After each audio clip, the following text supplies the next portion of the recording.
தம் சீடர்களுக்கு அளித்து அவர் கூறியதாவது: அனைவரும் இதிலிருந்து பெற்று உண்ணுங்கள், ஏனெனில் இது உங்களுக்காக கையளிக்கப்படும் என் உடல்.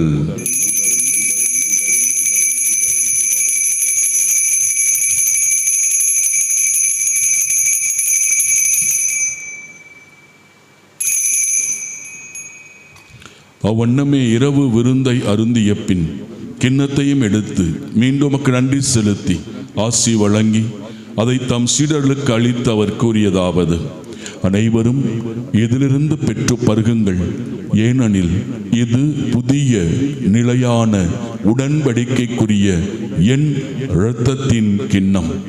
இது பாவ மன்னிப்புக்கென்று உங்களுக்காகவும் பலருக்காகவும் சிந்தப்படும்.